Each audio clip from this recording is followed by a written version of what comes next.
Hello and welcome back to Highlander Heart. Guys, it's 2024. The ozone layer is gone. There's a shield covering the earth, and somebody has got to bring it down. It's the campus intro ever. Yes, we are here to talk about Highlander 2 because this is when it's set. We're living in the future. I mean, how crazy is that? Yep. Um, Joining me as always is Joe and Amy. Hi, guys. We also have the amazing Ewan McNulty, who some of you may have recognized, Hello. has joined us before. King of all things that are versions of Highlander, and in particular Highlander 2. Been doing some amazing I'm stuff with that. I'm And also a Highlander apologist. well, I was about to say, am I allowed to call you a fellow Highlander 2 apologist? I clearly am. Yes, So I there think you so. go. I mean, but also I think one of us has to change shirt. Well, yes, I know. See, well, there you Yes. go. Shirt twinsies. So Yep. yeah, thanks for joining us, guys. Now this is exciting. All right, and for anybody who doesn't think Well, exciting. Sure. Okay. exciting, I'll give you that. in a way it is, and I'll tell you why. So cast your mind back a bit to when Highlander 2, before Highlander 2 came out, just before, and articles were springing up in magazines, and for that briefest of moments, we were all excited about it and looking forward to it. And during that time, and during one of those articles in a fantastic magazine, I'm sure we all know, called Cine Fantastique, um, was mention of another version of the script, or actually a few, that didn't make the cut. So what I'm going to do is I'm going to read this out now, this little kind of excerpt, so that we can see what we're about to find out about, because people, thanks to the amazing, wonderful Kareem at Davis Panzer, we have the script. We have read the script, and oh boy, you're going to find out about the script. So let me just cast our minds back to just before Highlander 2 came out, and Cine Fantastic said, well, the article said, the first 5 scripts were disasters, according to both Mulcahy and Lambert. A variety of bizarre storylines were presented from right, left, and center. Each one was worse than the last, recalled Mulcahy. Enemy Mines had karma turned in something ignoring the basics of the first film. One was a science fiction Western shoot 'em up. None had the remotest sense of heroic romance that I felt set Highlander apart. Each draft was more boring than the last, and I vividly remember reading this line in one that said, 2 bad guys fight McLeod in a railway yard. Dull or what? I didn't want a film of mine looking like any other cheap action movie. So I mean, he's not mincing his words. And the railway yard thing just made me think, well, that's several episodes of the series, I'm sure. But amongst that article was mention of Highlander to Yellowknife. I remember reading that at the time. And I do remember reading it at the time and thinking, huh? What's a Yellowknife? Why is it called Yellowknife? Mate, did he pick it because it's like a sword? I don't really understand. Subsequently found out it's actually a real life place in Canada. So yeah, ever since I've always wondered, what was the script about? What was this other version of Highlander 2? Might it have been perhaps better than The Quickening? Maybe it was less crazy.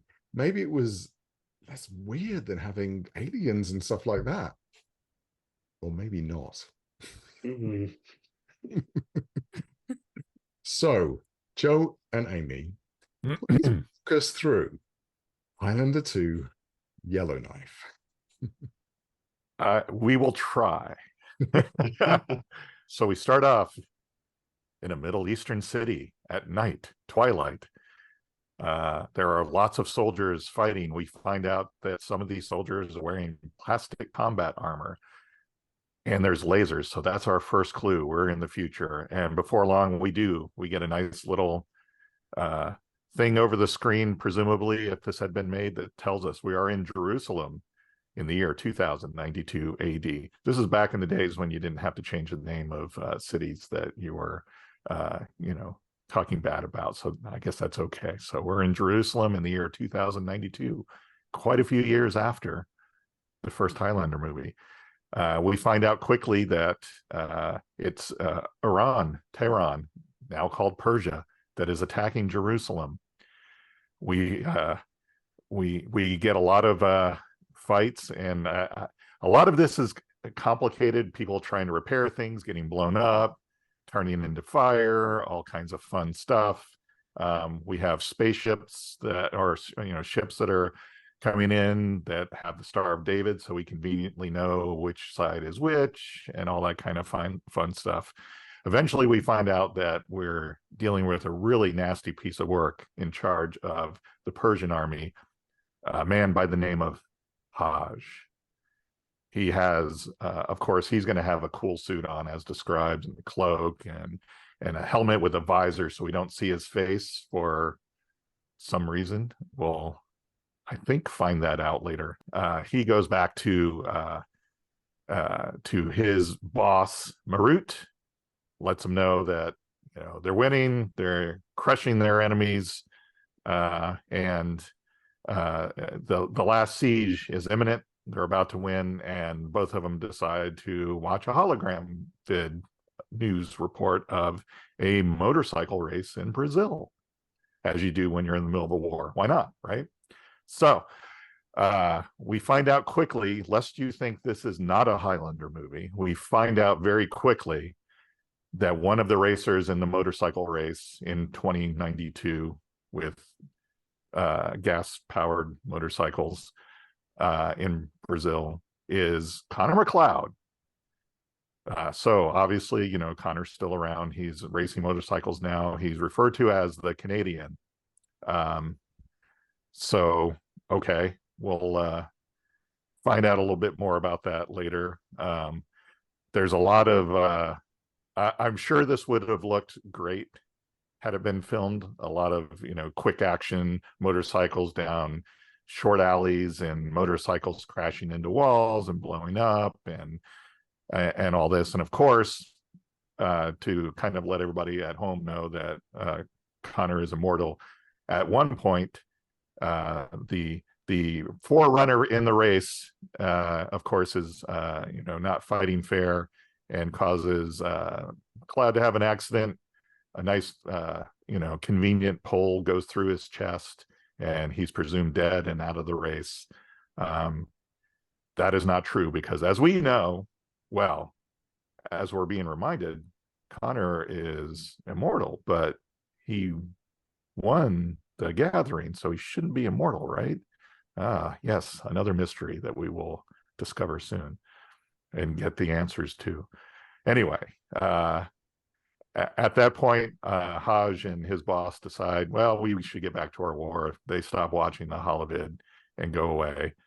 Connor, of course, as any late 80s action movie, the guy you thought was out, your main character, at the very last minute wins the motorcycle race, to the surprise of everyone, because they thought he was dead. He wins. Apparently there's a big gala at the Grand Palace in Brazil, where the King of Brazil, he has a nice necklace for Connor as the winner, and apparently promised his daughter to Connor as a prize, or whoever won. And Connor collects, because he's Connor McLeod. Do want to mention that Connor has an awesome, my favorite character in this whole movie and this whole script is Connor's assistant, a guy by the name of Trixie, who's pretty awesome. So I wish Trixie had lived through the rest of the scripts and then shown up in Highlander 2, because he's pretty awesome. Anyway, very, very Alfred. Yes, he is. He's there for everything. He's there to bathe Connor, because I guess yeah, I guess in the future you have your assistants bathing. You don't really bathe anymore. I'm not really sure what that was about.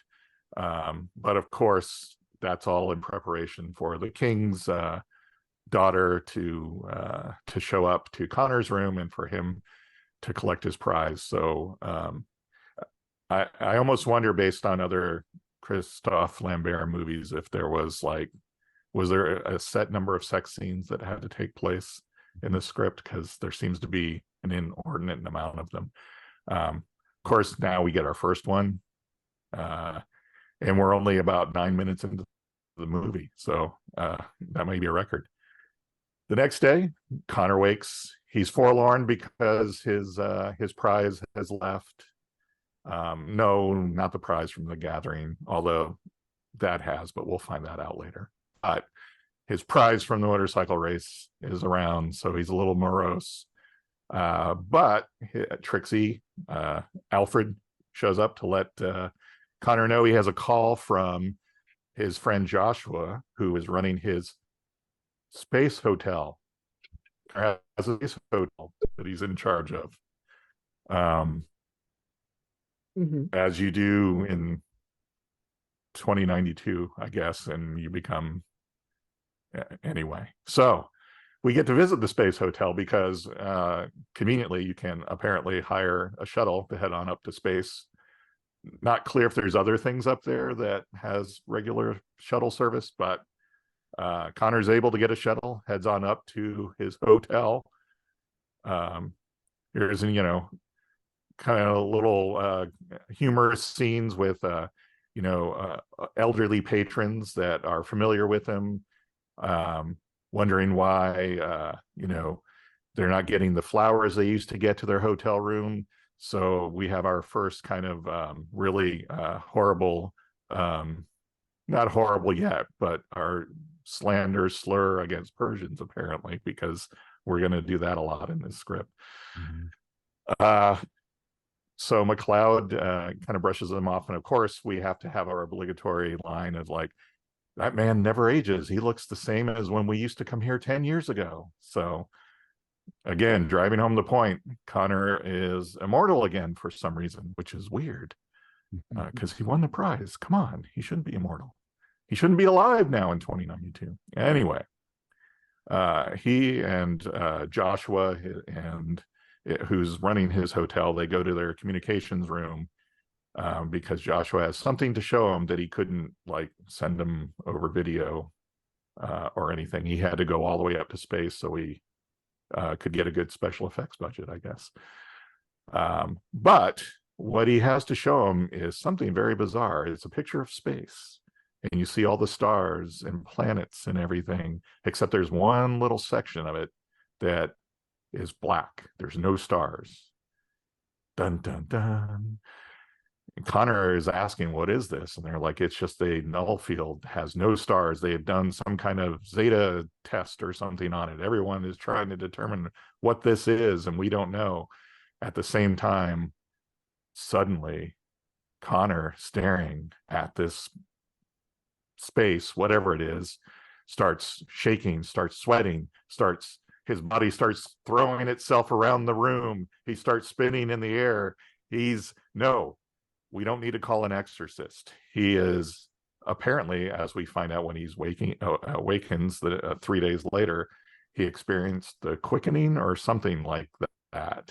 I'm not quite sure about that explanation. I mean, that didn't happen the first time he experienced the quickening or all the other times that he experienced the quickening, but this quickening is different and caused by a black spot. Any quickening apparently is going to have really terrible effects on you. So he awakens and finds out that apparently at the same time as this black spot in space was discovered, a volcano suddenly appeared in Asia, which we'll find out what kind of state Asia is in a little bit. But a volcano spontaneously appeared in Asia, and it's growing in size like volcanoes do, I guess. So so that's bad, as McLeod and Trixie have their discussion about it. That's a bad thing, but more to come on that. Then we finally find out why Connor is the Canadian, because he decides to go home.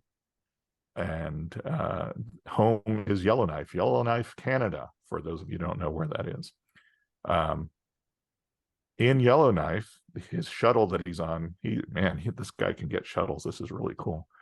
The shuttle he's on is approaching a huge dome that covers not the atmosphere. No, it doesn't cover the atmosphere, just Yellowknife itself. It's a 10,000 foot high dome, covers Yellowknife. Yellowknife is kind of, as we talked about before the show, where is it? It's just south of the Arctic Circle, kind of off on its own in the Northwest Territories of Canada. I guess they haven't developed it much in 100 years, so there's still nothing around. But inside the dome is a nice, lush, thriving city. There's all these buildings, basically for all intents and purposes, it's a utopia. There's lots of plants growing, although some of the plants aren't doing so good. And Connor makes the comment about the weather machine and why the automated weather isn't working right. I'm sure that doesn't carry on to anything else after this, but so anyway, we're in Yellowknife. We find out that it is also the headquarters of McLeod Enterprises. Not entirely sure what McLeod Enterprises did.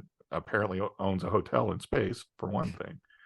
But he's apparently, he's got his whole building there. He's got a nice, luxurious suite, of course, and I guess is where he lives because he's welcomed home. There are plenty of opportunities with various people for them to make smug comments about him winning a woman for his motorcycle race. There's a lot of those. I'm not quite sure why, but we want to drive home, I guess, that McLeod is a lech. I don't know. Anyway, he there's a little bit about, I heard you were sick. He's like, nah, I'm fine, I'm okay. He suddenly kind of has a little vision of Haj, the dark warrior. He, when he had his quickening earlier, he kind of saw this dark figure, and now it's coming more in focus. He's getting ideas of who this person might be. He's starting to sweat. He doesn't throw around the room. He's okay. He recovers quickly. But he knows enough to tell one of his assistants, describe him and say, hey, can you find out more about this guy? So he finds out that the US president, who through this discussion, another exposition dump here, we find out that the American president is a bit of a religious nut, and is due to make a nice big presentation. He's going to address the world that night. So I wonder what will happen there. Anything plot relevant? I don't know, but we'll find out. We have to go back, of course, to Haj, because we can't stay away from our villain for too long. Apparently he's had soldiers drilling into the ground, and for drilling tunnels. I mean, that's what you do, I guess, when you're kind of waiting to take over the next city or something. They've come across some kind of barrier or something in the ground that will prove difficult to drill through. They want to drill around it, but Haj is determined that they go through it by any means necessary. So the soldiers dig in, they drill into this mass, and it releases locusts, apparently red locusts with little tails like scorpions that sting people and kill them. And of course, this whole mass of these locusts comes out of the ground. Haj appears to be the only one that makes it to any kind of vehicle to lock himself inside and take off. Presumably he's heading to whatever tip agency for soldiers, because all of his soldiers just got wiped out, presumably. So we'll see how that works out for him coming up. So back to McLeod. He's hanging out, and waiting for this presidential address. And,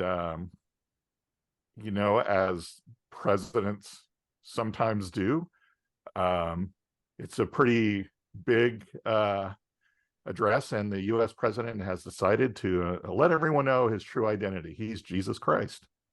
Who knew?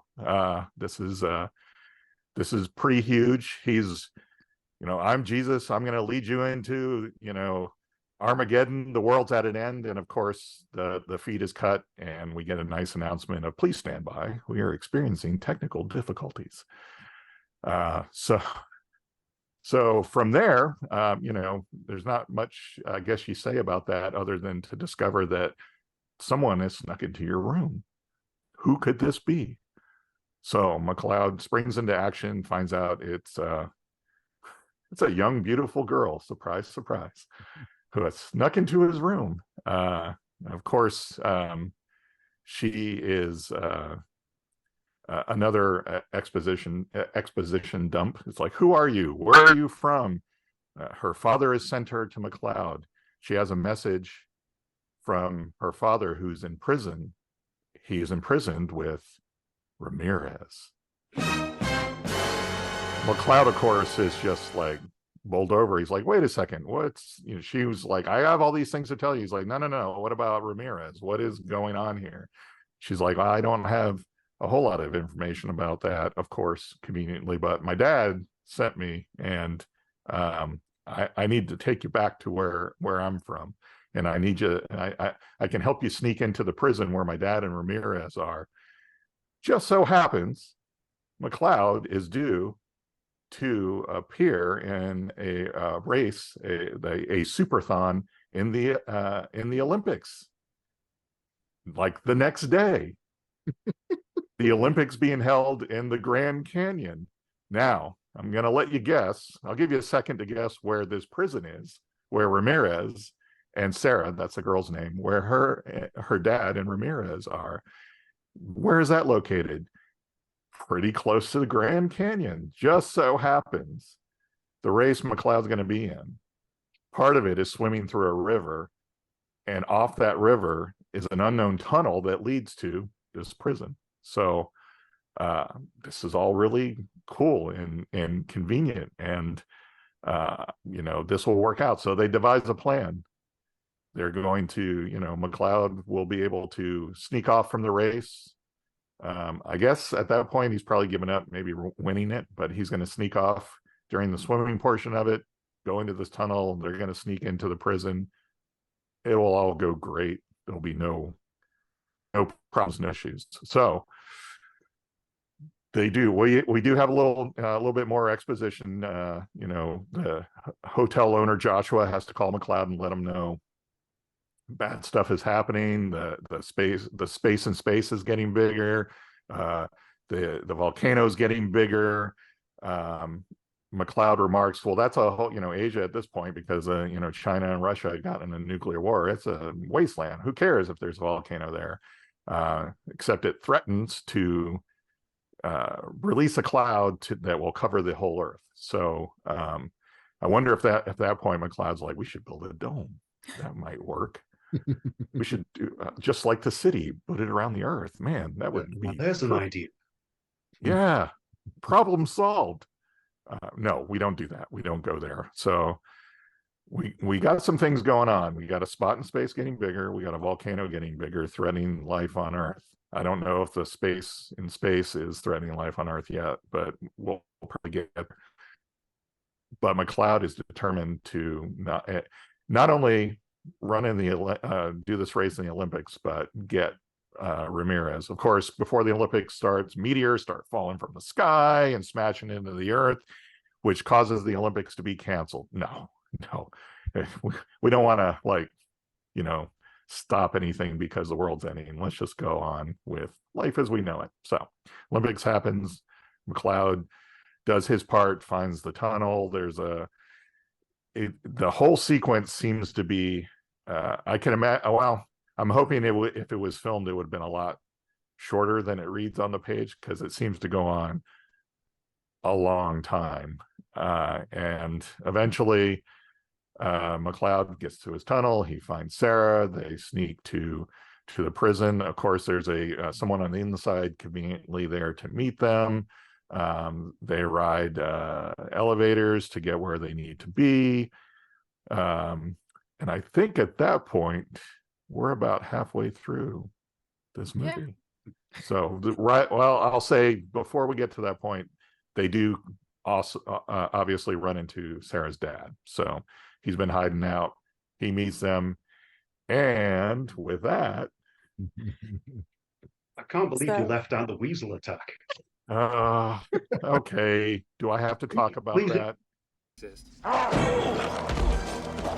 I was hoping we could ignore that. So so apparently, because there's a robot that they conveniently are able to destroy. People alerted as what's happened when you try to break into a prison. People alerted that they're trying to do it. There is a weasel the size of a dog or horse or something like that is obviously just waiting to eat somebody. So this weasel is let loose. There's a thrilling, I'm going to say this again, thrilling chase sequence through the tunnels. Of course, the only person that gets attacked and mauled by said weasel is Connor. His legs, his feet and parts of his legs get chewed down to the bone. So that's kind of it for the movie, I would think, at that point, right? But no, that's right. He's immortal. So they carry him. They of course have to carry him part of the way, but by the time they get to the elevator and have to climb some things, his legs and feet are miraculously healed because he's immortal, right? That's what happens. It takes however long the plot requires for immortals to heal, and it took the rest of the chase sequence with robots and other things for him to heal, but he's all good now. And of course, gives the opportunity to have maybe the best flippant line in the movie, because the person they're with is like freaking out going, what's going on? This can't be. And of course, Sarah throws out the line, he's immortal. It's no big deal, basically. And yeah. I could see there's, nice cutesy music behind that and all that. So yes, you made me do the weasel. Okay. So they make it through that harrowing part. They make it into the prison and they find Sarah's dad. And then you get the fun parts now. Just before they find Sarah's father, Connor and Sarah manage to have a shower together and then then have a very intimate moment. Yeah, see, I was gonna chewed off and it's been 30 minutes. We had to have another sex scene, apparently. So. Yes. I mean, in my notes, I have Connor pervs on Sarah in the shower. They smash. Yeah. That's pretty much the scene. It is. Yeah. Yes. Also, in my notes, I as I was typing it, I realized Sarah and Connor. Hang on, Sarah Connor. So yeah, we meet Sarah's father. His name's Raphael. Connor walks in to find Sarah hugging a strange man.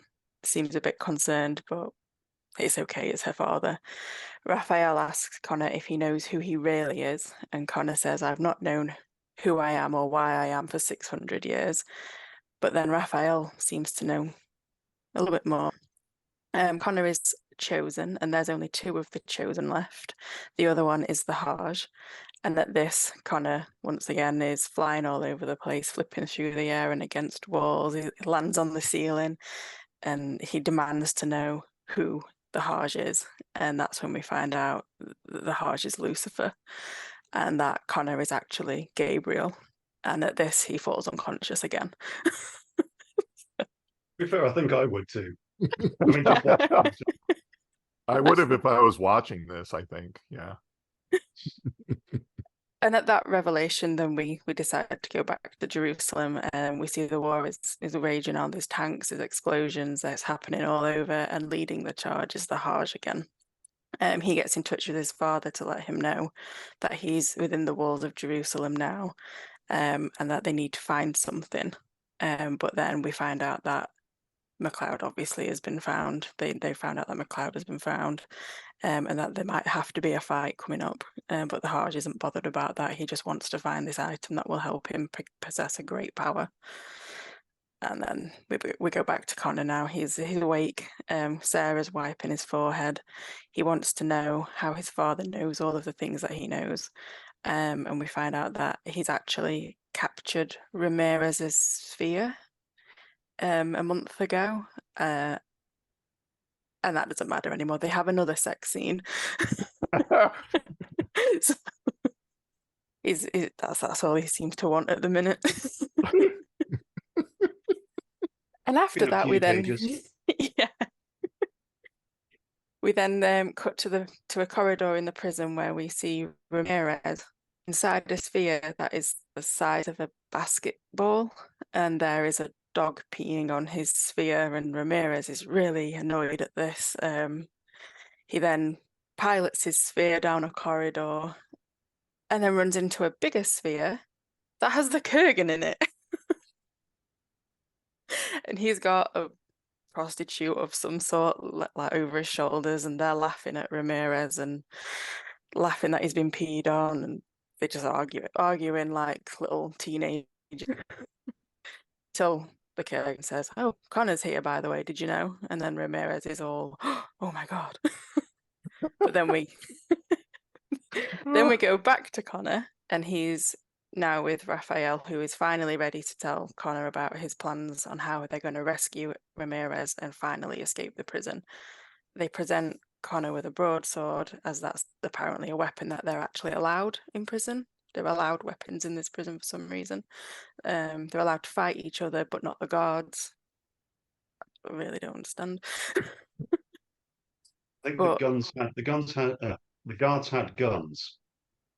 yeah, But the prisoners weren't allowed that. yeah. They could only kill each other rather than the guards. You can't kill a person with a gun with a sword, I guess. I don't know. There's no Apparently. way to do that. So Yeah. Don't bring a knife to a gunfight.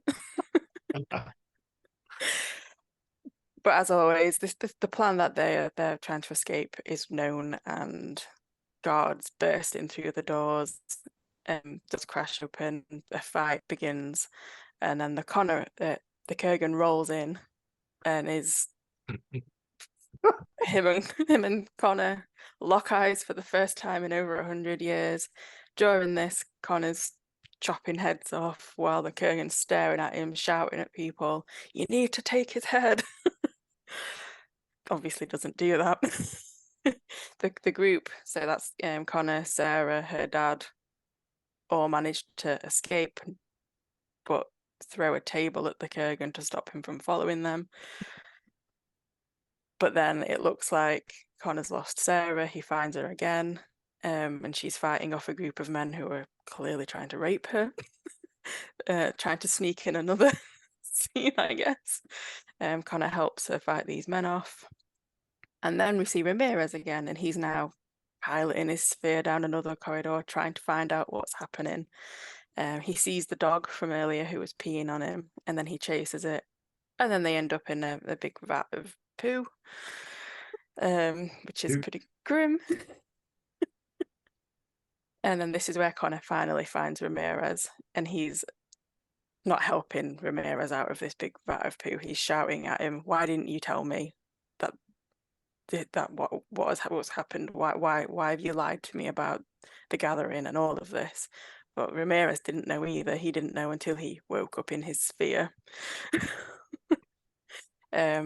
He does reveal, though, that the prize is actually the Ark of the Covenant and the privilege to sire the Messiah. We find out that the Kurgan knew this, but wanted to trick people, but then lost his final battle. But then we don't have any time because the Persians are coming and they need to escape. And Raphael's been injured, so they need to find medical help as well. And then now we're back in Jerusalem. There's no more men left alive to help defend the city. But then the sounds of battle just stop. A soldier is revealed to the Hajj that they have found it being the Ark. The Hajj travels to where it's located, which is the Wailing Wall. A small boy tries to stop the Hajj by firing an arrow at him, which goes through his neck. Clearly doesn't kill him, so the Hajj just slices down the little boy. He picks up the ark and declares that his prophecy has been fulfilled, and then lightning strikes him. And then we're back with Connor. He's found an infirmary. He's carrying Raphael, and Sarah is carrying Ramirez in his little basketball. Then they locate a hyperbaric chamber, which apparently is their only chance to survive what's happening at the moment. Then we go back to the president, and a massive wall of water is coming towards him, which we cut away from. We go back to Connor's hotel. We watch as the earth is being split open and water is taken over Arizona. And then back to Connor, who's sat inside this hyperbaric chamber, just waiting. Sarah's trying to stop her father from bleeding out. And then the Persians charge into this room. They try to fire on the chamber, but an earthquake knocks them to their feet. Water fills the room. The prison just is destroyed, and then their chamber floats up to the surface of the water, and they're bobbing along.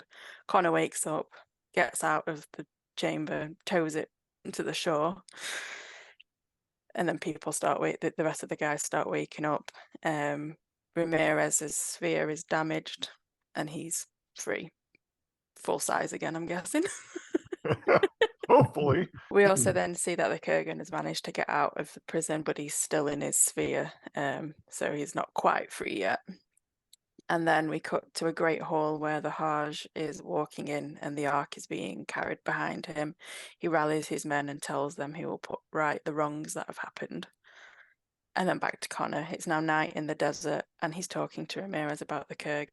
We obviously knew the Kurgan knew all along what the truth was, and that his plan was to trick Connor into their final gathering early, so he could then eliminate him and have more time to plan how he would take on the Hajj and win this prophecy. Connor asks Ramirez how the Hajj can use this ark. He states that the Hajj's child would sap the power of God and rule for 2,000 years. Ramirez explains how all of them, meaning, I'm assuming meaning the immortals, they were all in heaven, and that a group of them were not content and wanted more power. So this was Satan and his chief henchman, Lucifer, known as the Hajj. Connor was Gabriel, and he beat them back down into hell. He tells Connor that they need to retrieve the ark and use it for its intended purpose, which is the Messiah, but they need to rest before they can do this. And Sarah says they should head for her home. Connor's telling Sarah that he loves her.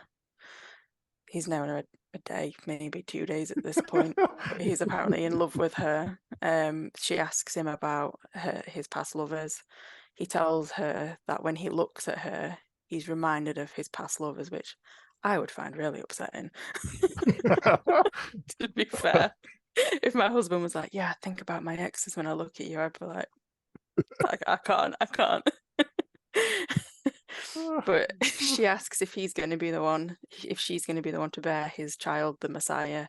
He thinks so, as long as he doesn't lose his head. And then I think this probably is the most bizarrest. Well, I don't know. I don't know if it is the most bizarrest, because it gets worse, but it's sick. We cut to the Hajj, and he's stroking the belly of a pregnant jackal, which we're led to believe is his child. So yeah. Yeah, and then we I've said about her. Yeah, we'll move on. Yeah. At this point, Connor, Sarah, and Ramirez are climbing a mountain. They've got Raphael strapped to Connor's back, so obviously he's not having to climb the mountain. He's too injured to do that. Once we reach the top of the mountain, they see a small city has been carved into the rock, and a boy approaches them. He tells them that the Persians arrived yesterday, and that they took away all the other people from the city. Ramirez says that they've probably been killed for information by now, but Raphael's in quite a lot of pain, so they need to find help. They get to Sarah's house. They actually can't help Raphael, so Connor says, we need to get back to my hotel. The earth is being destroyed. I don't know how he's going to manage that, but we need to go get room service. Who cares, right? During this, the Kurgan sphere is captured as well, so he's now being brought into the battle. Connor finds a hand cannon and shoots at where he thinks his hotel is in orbit, like an SOS Morse code, and that is picked up on the control room at the hotel, but there's nobody there watching at that time, so they've got to hold on a little longer. Back with the Kurgan, we're getting a lot of like quick cuts, quick scenes. Back with the Kurgan, he's been freed from his sphere. The Persian emperor wants to know if the Kurgan might know where Connor is, so he tells him about the caves in the mountains where Raphael is from, but they've already been there, obviously. But the Kurgan says, no, you went too soon, so he's told, you need to go fetch Connor for me. And then the Kurgan finds the woman from his sphere being hung up and abused by Persian soldiers. He doesn't want to help her. Instead, he tap dances down the hallway singing Somewhere Over the Rainbow. Very Kurgan-like, I suppose. This is after eating his own ear. Yeah. Yes. Yeah. I don't know. I don't think anyone knows at this point. I mean, wow. I don't envy you having to keep going because there's some stuff coming up. It's fun. You think it's wild now? Just wait. Yeah, just wait. We're back with Connor. Raphael's dying. He's trying to get his last words out. He manages to tell them that there's something at the bottom of a cistern. He dies. Connor finds this cistern, finds an object at the bottom of it wrapped in cloth, and when he ascends, he unwraps it to find a golden sword. Light starts emitting from it. Connor's entire body starts shaking. There's lightning bolts flying from the sword and from Connor's body, and Ramirez is like, it's the sword of Gabriel. Connor continues to vibrate throughout this. That's an actual line from the script, and I love it. Yes, and it's not a euphemism. It's actually what is happening. So even better. Back at the house, the Persians have found them again. They burst in. The boy from earlier is cut in half by laser fire. Connor begins to fight. Ramirez dives for a weapon that he's never used before. He seems pretty confused by it, but then manages to get to grips with it pretty quickly as well. And the Kurgan's outside the house shouting orders. His typical "MacLeod is mine" line is said. He finds Connor, makes some really cringy lines about, we meet again. That sounds like the line in a movie. But then says it will be different this time, except it's not. Ramirez fights him, shoots his crotch out, and then Connor just takes his head. So that's the Kurgan dealt with pretty quickly.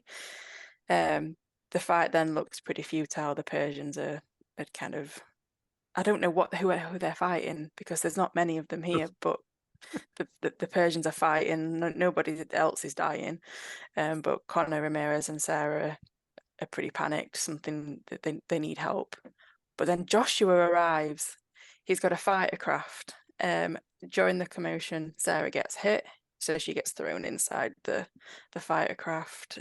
She needs medical attention. So when they finally do arrive at the hotel, she's whisked off for help. Connor then speaks with Joshua in the comms room. He's telling Connor that there's been a lot happening, that the volcano's still growing, the world is in chaos, there's earthquakes and tidal waves happening all over. India has succumbed to plague. And then Connor tells Joshua, yeah, but I need to go back to Earth because I need to fetch something from the Persians. So that's my plan. Joshua seems pretty annoyed, like he's not happy that that's what Connor wants to do. He wants to leave. He's been trying to think the hotel needs to break orbit and go to deep space, but no, Connor needs to go back to Earth. He then finds time to talk to the nurse about Sarah. The hit that she took was pretty minor. She's fine, but their baby is also fine. So he's managed to get her pregnant in 2 days, and they found did that. a lot in those 2 days. They did. Apparently. But that's, he still needs to leave. He's got to go find this ark because that's going to save them and their baby. And then Connor and Ramirez are preparing to leave. They've disguised themselves as Persians, and he tells Joshua, if you've not heard from us in 72 hours, break orbit, leave. Then they're in a little tiny pod being fired back to Earth. Back on Earth, they're waiting by the side of a road. They signal this car that's got 2 Persian soldiers in it. They seem pretty suspicious, so they just kill them. And then they take their car, start driving their way to the Persian palace. Once they're not that far away from it, they say it's time that we go on foot now. But then when they get out of the car, they realize oil is everywhere, and then in front of them a geyser just appears and oil is shooting everywhere. So Connor just fires a grappling hook at the closest turret and starts climbing it. Then we go back to the Hajj. He's killed the emperor. I think that's his father or his father. He runs out the door because there's commotion happening in the throne room, which is Connor and Ramirez trying to get to the Ark. Connor shouts to Ramirez, get the Ark. He walks over to it. He looks inside, and there is a maggot crossed with a scorpion writhing around inside.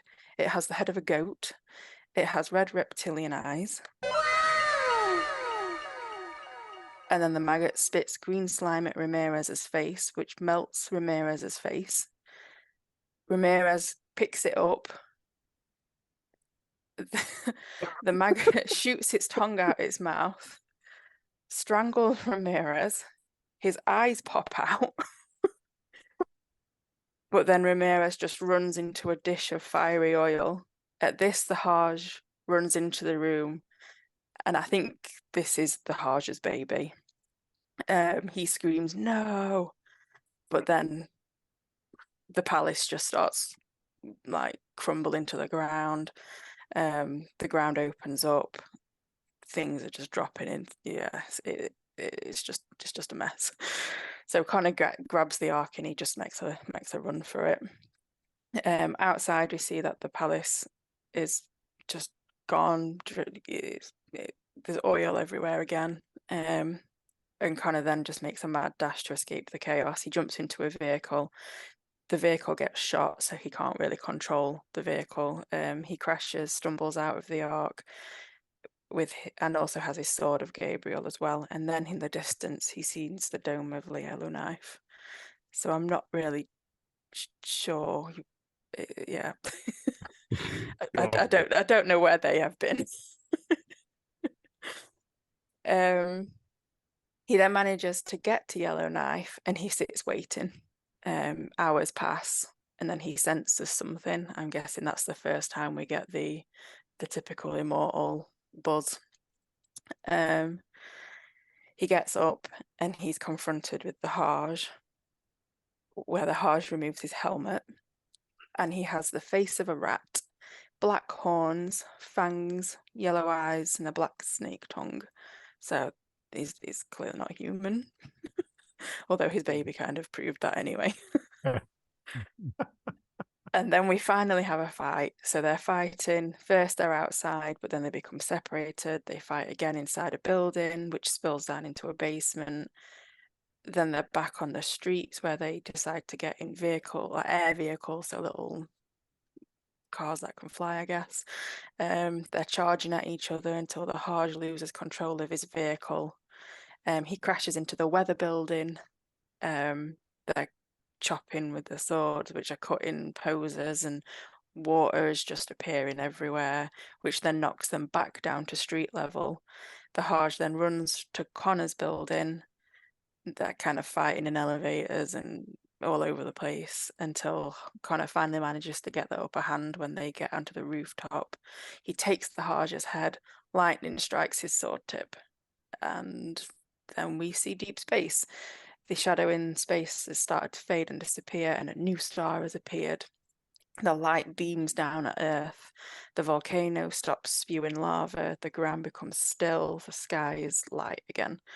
In the battlefield, the fighting has stopped. In the city, the ground has stopped shaking again. A child runs from a ruined building and sees a rainbow filling the sky, and he starts to weep. Then we cut back to Connor. He's with Sarah. I'm not sure how much time has passed at this point, but they're in a cave. The ark is between them. They both take one side. They're dressed in fur. They look inside at their child, and he has the wisdom of ages in his eyes. And then it ends. Finally. Mercifully, it ends. Wow. I think it's also important to point out that the final quickening happens whilst "Oh Canada" is playing over a loudspeaker.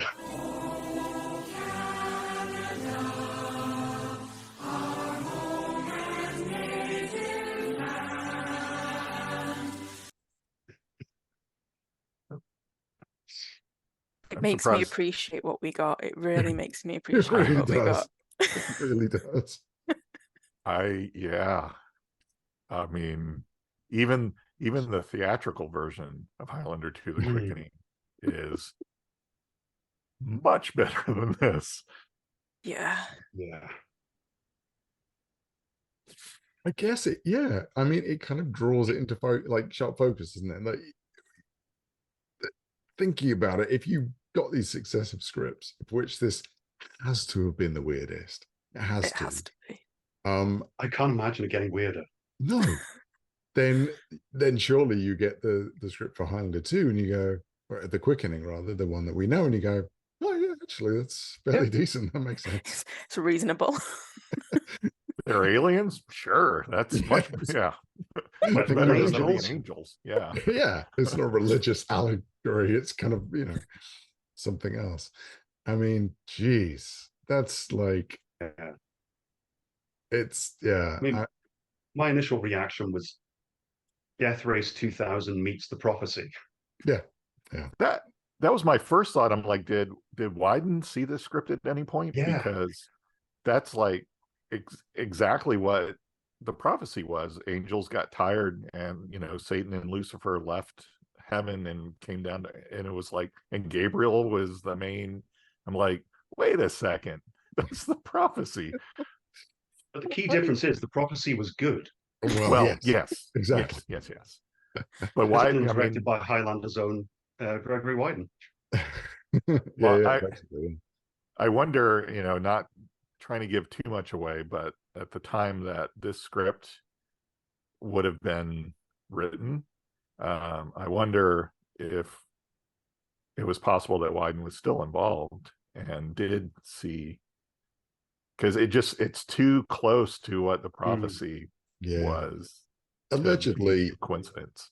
I think he was contractually obliged to be offered to write the script first, and apparently he turned that down. Okay. But maybe he didn't. Maybe he either wrote a draft that this is borrowed from, or maybe he suggested an outline that they then went with for the script or something like that, because Maybe it would make sense. I mean, to make absolutely perfectly clear, this script was not written by Gregory Wyden. Oh no, no. No. We are we're not using names for the no. Just to protect their memory Protects or the innocent. whatever. But it's no, it wasn't Gregory Wyden. 100%. But yeah, there's some similarities there. That's very true. But oh my god, like where you start, like the spheres, it's the spheres that stuck in my mind of the bubble things. I'm like, what? Ramirez just what is that? pushing himself down the hallway while this dog's chasing him, trying to wee on him. At no point is any of that explained. No. We can assume that for some reason, when they're beheaded, they are then reborn into these spheres in the prison, because I guess both the Kurgan and Ramirez talk about waking up in the prison and waiting in the prison for 500 years. And it's like, so were the other immortals in there? Why? Yeah. I mean, where's Fazil? Yeah. Right. Doing cartwheels in his one. Yeah. They couldn't figure out how to get their spheres moving, so they're still in their cells. And yeah. I was going to ask Amy, who's in the sphere behind you? Who have you got trapped in that one? Oh. Castigator. Ah, Nice. Well, I mean, do we have beyond the obvious, Well, WTF? Do we have any other thoughts or opinions about this script? there's one bit that we skipped over that I feel was the one moment where the script possibly became self-aware, and that's when they're at the top level of the underground prison, and they need to get to the lower level, and yeah, they decide that they have to flush themselves down the toilet. Yeah, that's basically what yeah, they that's what they flush do. themselves down a sewer pipe in a very graphic sequence. Mm, yeah. Yeah, and the film flushes itself down the toilet. If it hadn't already. Yes. Oh, It's, honestly, if the Highlander parts were completely removed from this, I wouldn't have been surprised if this turned out to be an actual movie in the 80s, late 80s that was made, because yeah. that's kind of how it seemed to be. Like sci-fi action movies, especially at that time, were like, how are we going to one up each other for being just weird and show the future? And it's like, so there's so much stereotype stuff in here, because like, back in the day, the Middle East was mysterious and there was terrorists. I mean, terrorists were the bad guys at the beginning of Back to the Future, right? Terrorists. And it's like, oh, so that makes it logical that there would be fighting and all that, but it's horribly racist and stereotypical. Yeah. And it's just like, and then I feel like the Highlander characters were like, if the guy was like, yeah, sure, I'll write this script. Somebody was like, I'll write a script about a Highlander sequel. What are the characters like? Well, here's the characters like. We're not going to tell you anything else about the first movie or anything. It's like, yeah, I don't want to watch that. Just tell me what the characters are like, and what the script writer got from those descriptions of what the characters could be. Because like Connor calls every woman Blossom. Yeah. He's like, he's a horn dog. Like, it's like, dude, calm down a little bit. Just like, oh, I met a new woman. Let's go to bed. I mean, just like, what? And Ramirez, he was like very, he and the Kurgan were very much like, well, this is what that character was like in the first movie. We'll just do a little bit more of that. Yeah. And it was weird. And apparently every immortal for however many years leading up to the battle in New York was okay with going, oh, well, the Kurgan says it's the Gathering, it must be the Gathering. Okay, that makes sense, right? So I'm like, what? Despite the fact that we were told that they would feel a pull to the Gathering. Yes. Yes. Yes. Like, I'm not feeling that pull. No, but you are. You are. Let's fight. Castigator, that discussion, he's talking about that. So yeah, it's like, yeah, it's like, no, can't you feel the pull? Oh, you can't feel the pull. I can feel the pull. Why can't you feel the pull? Oh, that's not gaslighting good. them into the Gathering. Yeah, that's not good for you if you're not feeling the pull. Oh yeah, I feel it. Yeah, I totally do. Peer pressure. Yes. And special mention to the fact that now being 2024, now we know what Christopher Lambert looks like in 2024. It's not massively dissimilar. No. Yeah.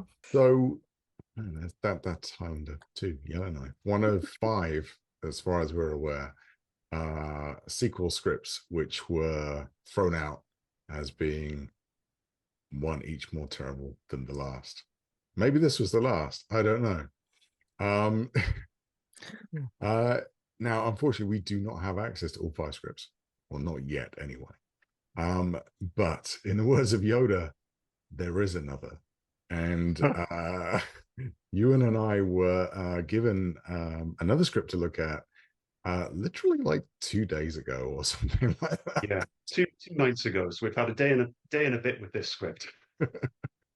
And I guess you'll be pleased to know it's not as crazy.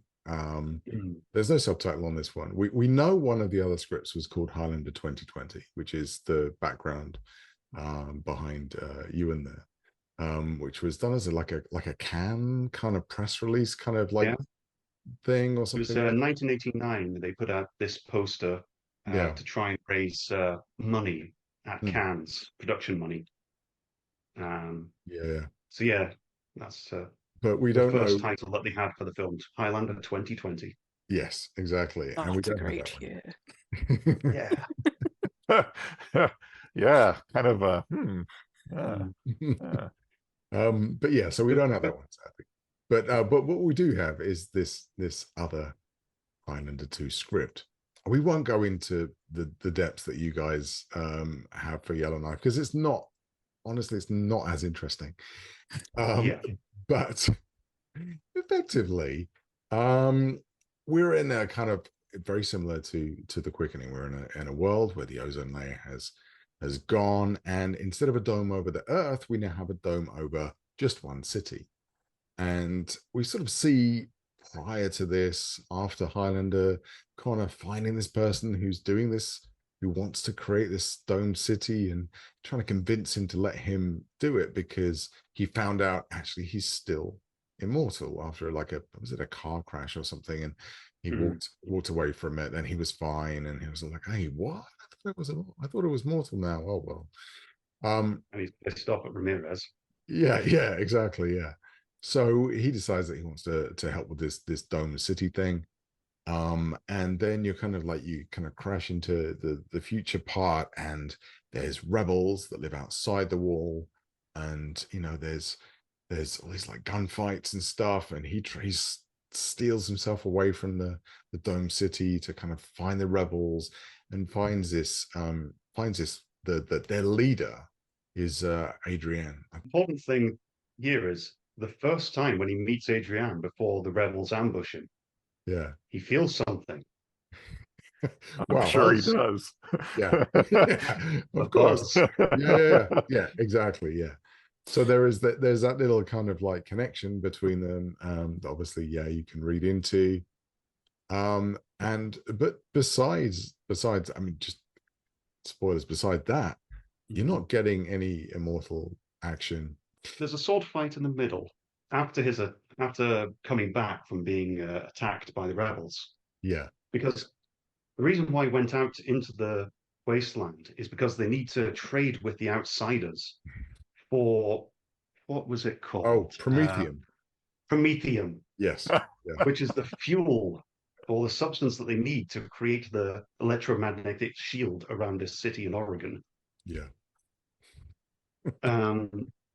So yeah, he comes back from this failed mission and walks into the headquarters of the city, which has fallen into derelict state, and he meets with Fowler, Mm. who is the man who he spoke to earlier in the then present day, the past, who was setting up the Shield city. He's now 127, and is complaining at a mechanic who is fixing his robotic knees. So they have a bit of a chat, and there's clearly a bit of a rivalry between them. Fowler is trying to almost make himself immortal or outlive Connor by any technological means he can. And after getting his knees repaired, the two of them have this dramatic sword fight all around this almost Bond villain lair sort of thing, with staircases that come out the floor, and I can't remember all sorts of weird obstacles. And all the way through, Connor McLeod, immortal again, perfectly young, is getting his ass handed to him by this 127-year-old mortal cyborg. Anyway, they have a playful fight. Then Connor's talking about the rebels, and he's interested in finding out more about them. So he goes off into the wasteland to try and track them down. And he's obviously very curious about this Adrian. And is she immortal? So he goes out into the wasteland and stands on top of a glacier. I don't know.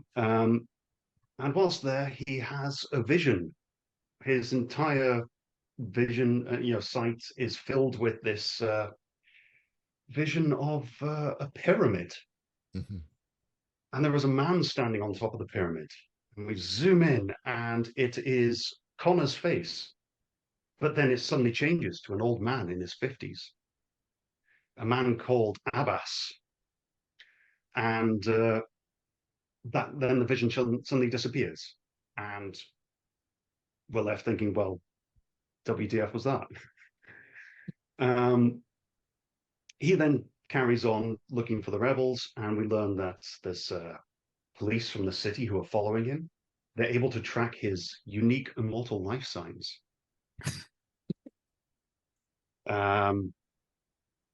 We also learn that Fowler is talking to a scientist called Herzog, who's managed to isolate a bacteria that could destroy the ozone layer. Connor, while he's in the wasteland, also finds evidence of plant life. Mm. Then he gets into the rebel camp. Him and Adrian have another moment where they sense each other across the camp, and then they both have this vision of a stone chamber. And before they can do anything with that, the secret police attack, wipe out the whole encampment, kidnap Adrian, and it's very clear that they are also trying their hardest to kill Connor. Mm. Now, I think it's never made explicit, but I think the only person who knows that Connor is immortal is Fowler. Mm-hmm. So these police are just trying to kill him. But they do also note that there are two life signs registering on their special immortal sensor, which I believe is why they kidnap Adrian. And take her to a high-tech yeah. Yeah. In Arizona. Yes, No. taken to a in high-tech Arizona. prison, underground prison, of course. With like prison robots. Of course. And there's this one bizarre sequence where they get in there, and there's these punks. There's like young punks and like some female punks and male punks, and one of them scrawling on the wall that this prison is, shit or whatever. Sucks. It sucks, yeah. And so they're like, oh, that's 2 months in the can for you or whatever. And he's like, oh no, what are you doing? He says, oh, that's 3 years for resisting arrest. And then they just wang him in a lift, and off he goes. Yeah, it doesn't sound like a particularly nice place to be. Yeah. And then Connor goes to find Adrian in the high-tech prison. So again, we're in familiar territory here. There's clearly someone has a slight kind of, prison fetish, but and he I'm just finds thinking Fortress came out around this time, didn't it? Yeah, I know, right? Yeah, I it did did think actually. Yeah. Yeah, Yeah. that's weird. So yeah, and he goes and finds Adrian, and hilarity ensues, whatever. And I mean, let's just skip to the the The meat. the big, what we're all interested in is like, what's with the pyramids? What's with the pyramid? What's with the guy in the pyramid? Well, newsflash, people. Connor was Egyptian. Well, kind of, right? I mean, when you read it, I'm like, do you know? Have you seen the first film? Do you understand where he came from? But no. So he and Adrian were lovers in Egyptian times. It's implied that Connor was a pharaoh. Yes, yeah, he was a pharaoh, and they wanted to be together forever. And so they have this sort of high priesty kind of dude who takes him into this chamber, and there's this, it was like a glass kind of sort of triangle thing with some. It gets a bit David Lynch. Yeah, it's really odd. I look up into it, and then a kind of life essence goes into this thing. Connor gets a third eye. He's like, I don't have a third eye. Well, you will have a third eye. And then, this stuff drips onto them and things. And then next thing you know, this child is being born in the Highlands of Scotland. Yeah, so that's where they all come from, I guess. But I just want to go into a bit more detail with Yeah, the go old on. Abbas. He Now he's just described as being a man in his 50s with a white hair and a white beard. It's never said, but come on, he's got to be Ramirez. Right. He's Egyptian. Yeah, exactly. Yeah. Yeah, it's never said, but I'm just thinking if this had got another draft, he would have become Ramirez. That have got Yeah. Sean Connery back in. Yes, so they go to the main burial chamber to meet with Abbas, and he tells them about once he had a student who became a rival, and he was called Maheen, and he stole all of Abbas's secrets. And Maheen used all this knowledge to start creating evil immortals. Mm.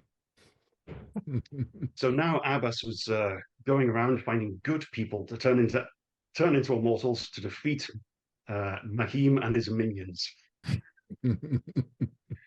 There you go. So again, I mean, he's being set up a bit as the mentor figure in a weird kind of way. Right. So again, I've got to say he's got to be Ramirez. Yeah. No, it would make sense. It would make sense. But yeah, that's basically that's the origin story we get with this one. Yeah, my favorite line, I have to say before we finish on this one, my favorite line is you don't get a nice "there can be only one" before he sort of, although he doesn't kill Fowler at the end, he sort of dispatches him almost in a kind of like a Wesley to the Pain kind of way, where he just sort of chops off his arm and leaves him to it in his nuts and bolts body, as he puts it. But my favorite line in it is there's this thing that they're going to launch this rocket ship with the virus thing for the ozone layer and all that nonsense, and it's counting down the whole time and things like this. So before he dispatches Fowler, instead of a nice kind of like "there can be only one," he says, "Go ahead, launch the bitch." And that's, I mean, it's an iconic. It could have been an iconic line. We could have been seeing that on T-shirts for years to come. But no, we really missed out there. It was certainly less insane than Yellowknife, and potentially more grounded than The Quickening. But whether it was better or worse, well, I don't know. It was more boring. Yeah, which might be a good thing. I don't know, compared to Yellowknife. But there was a lot of action, but it was all running around with guns and bazookas. The only sword fights were the sparring training thing with Fowler at the start, and then of course they do have a duel towards the end, but this one sets up a lot of things that would be carried over into the final film. So, of course, there's the electromagnetic shield above the city. And Fowler feels a bit like the way they meet and they talk. It's a bit like Alan Neyman. Obviously, Alan Neyman doesn't go nuts. And, of course, there's the rebels with Adrienne as part of them. Louise. So it's definitely a precursor. There's similarities. Yeah. You can see how one kind of led to the other as it kind of the ending in particular. I wonder if there's a reason why there's these two scripts that have been found. The ending is very reminiscent of the ending of The Search for Vengeance. I think we've got the two of them fighting in essentially whilst a virus is about to be released in the background. Which is the end of that film. Good point. So I kind of wonder if they revisited this and thought, we've got this one. That could be something we could do for there. But I wish they'd done more with Fowler, because it's an interesting idea. There's no immortal villain in this film. No. But there's a man who's made himself immortal. But of course, with Yellowknife, I think there's a lot of there's a lot of similarities with the source, Mhm. which is Yeah. another reason, which is why I think, again, that maybe there's a reason that this one was accessible and found. Maybe it had been dug out Yeah. and notes taken for the source. Yeah. We've Maybe. got, Maybe. Duncan winning the prize of being able to sire the one. Yes. Yeah. Yeah. Mm. Possibly. Yeah. And there's definitely, the Guardian in the source definitely has a kind of slightly kind of demony kind of vibe Yeah. to him as well. So yeah, I guess. And it was, very spiritual ending too. So yeah, I think again, that's a very good point. Maybe that's why these two are still, or were still, in sort of circulation. Mm.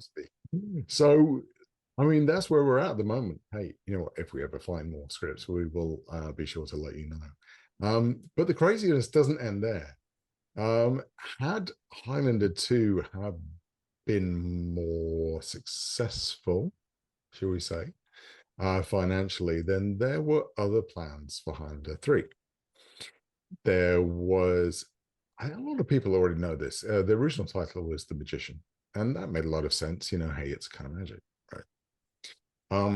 But what would that have looked like? In our Highlander 3 episode, we did cover a little bit, one of the previous scripts, I think, and talk about some of the earlier ideas. But we recently, thanks to amazing Highlander fan David Morgan,